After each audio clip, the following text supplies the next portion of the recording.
Hello everyone! Welcome to my channel. This is your ICT Tech Guru. So kung bago ka pa lang sa channel ko, huwag kalimutang mag-subscribe at i-hit ang notification bell para updated ka sa ating mga videos. Now dito po sa aking channel, marami pa po kayong videos na pwedeng panoorin at paniguradong marami kayong matututunan sa mga videos na yan. So dahil trending nga itong videos ko na yan, ayan, makikita nyo dun sa taas, is gagawa tayo ng version yan. Kasi ito ginamit ko dito is yung Microsoft Word at saka yung Microsoft Excel. So for this video, gagawa tayo ng same version yan, yung parang mail merge na effect. Pero gamit yung Canva at yung Google Sheets. So paano ba tayo makapag-create ng bulk certificate gamit yung Canva? At interesado ka sa video na to, please keep on watching.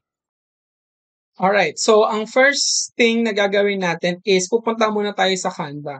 So kung meron kayong DepEd email, pwede nyo gamitin yun sa pagsa-sign in dito sa Canva, or kung wala naman, pwede rin naman yung personal Gmail account niyo. So dito sa Canva, anyway, may tutorial nga pala ako kung paano ma-access yung Canva at ano-ano yung mga features na meron dito sa Canva. So panoorin nyo na lang yung previous video ko about Canva. Anyway, dito sa Canva, marami tayong mga templates, especially for certificates na pwede nating magamit. So, ang gagawin lang natin is i-search yun. Tapos gagamitin natin ng template. So, dito, meron ditong search bar. Search nyo lang certificate. And then, press enter. So, marami kayo dito mapipiling mga certificate na ito, pumili na lang kayo ng mga design na gusto nyo. Sobrang dami. Ako nakapili na. So, nakagawa na ako dito ng certificate. So, let's say, ito yung certificate format na gagawin ko. So, yung mga details na kailangan ko is yung pangalan, tapos kung ano yung award niya, with high, with honor, with high, or with highest honor ba siya. So, yun lang naman yung detail na gagawin ko. And imagine kung gagawa tayo ng 100 certificate, napaka-time consuming at saka napaka-matrabaho kung ito-type natin sila manually. So, why not gamitin natin yung bulk feature para makagawa tayo ng bulk certificate. Sobrang daming certificate in just one click. Katulad na rin ng feature ng mail merge na pinakita ko sa inyo dun sa may previous video ko. So, ayun lang naman. So, yung name tsaka yung award niya. Now, yung next step na gagawin natin is mag-open tayo ng Microsoft Excel or pwede rin naman Google Sheets. So, kung ano yung available sa inyo, pwede mo naman na gamitin. So, basta spreadsheet software. So, ako, pipiliin ko, gagamit ako ng Google Sheet. Ay, ng Microsoft Excel pala, sorry. So, open ako ng Excel. Yan. Office 365 nga pala yung gamit. Yan. So, dito, yung first column natin, ito yung nalagay ko, let's say, name. So, ito yung magiging pinaka-header ng ating column. Name, tapos, let's say, award. So, mag-type tayo ng pangalan. Jerry. Rina. Let's say, artista.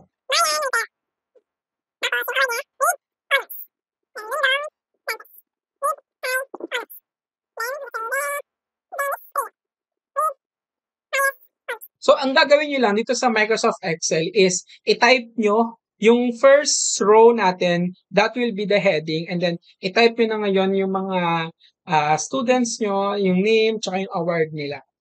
So, yan. I-bold ko lang tong heading natin. Ayan. So, para kitang-kita nyo.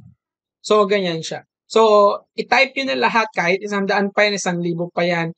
Madali nyo siyang magagawa ng certificate gamit lang yung bulk feature ng Canva. So, let's say 3 lang muna. Ang gagawin nyo lang is save na natin itong file na to. Save natin. Save as. Tapos more options. So, gusto ko kasi i-save siya sa desktop. Ayan. So, dito natin siya sa desktop isi-save.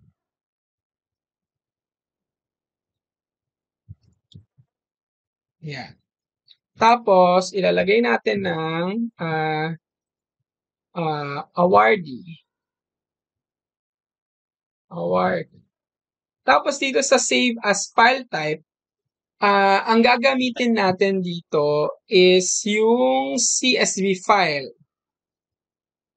Ayan. CSV file.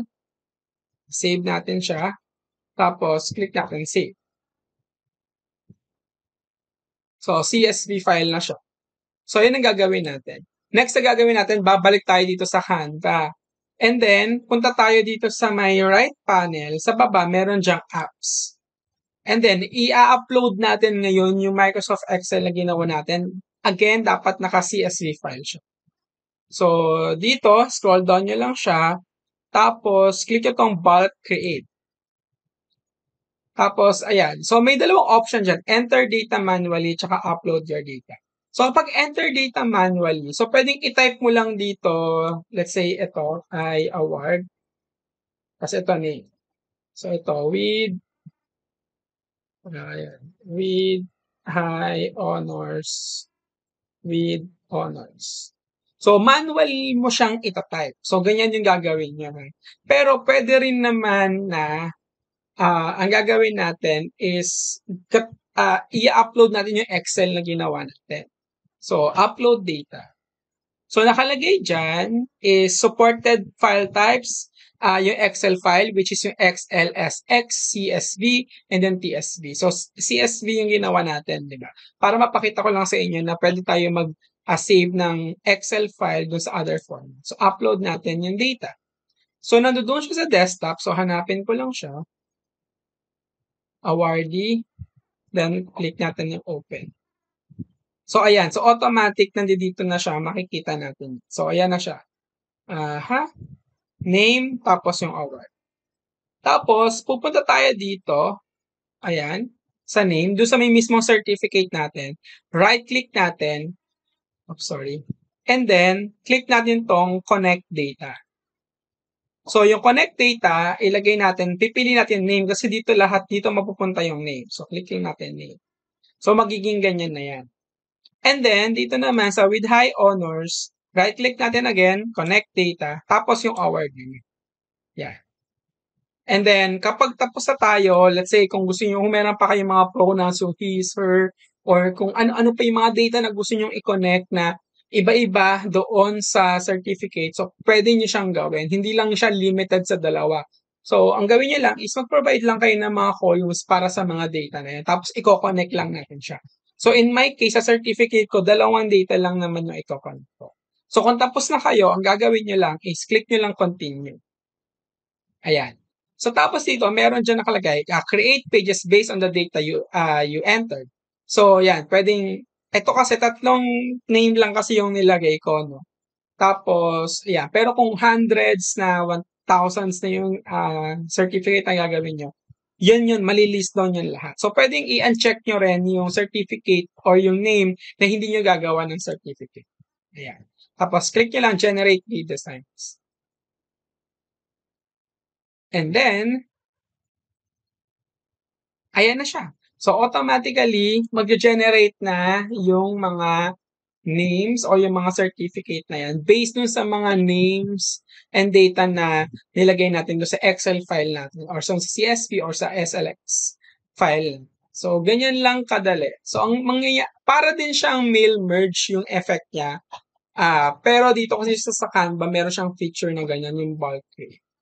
So, ganyan. So, regardless kung yung Microsoft Word yung gagamitin nyo or Canva, meron tayong ganong feature. So, hindi nyo na kailangan magpakahirap mag-type ng mga certificates na yan. So, since nga, if sobrang dami, so may hirapan kayo time consume. So, ganun lang kadali yung procedure. So, kung nagustuhan nyo yung video na to, please subscribe kayo sa channel ko. And then, like nyo na rin yung video na to at panoorin nyo na rin yung mga videos na makikita nyo dito sa channel ko. And see you on my next tutorial.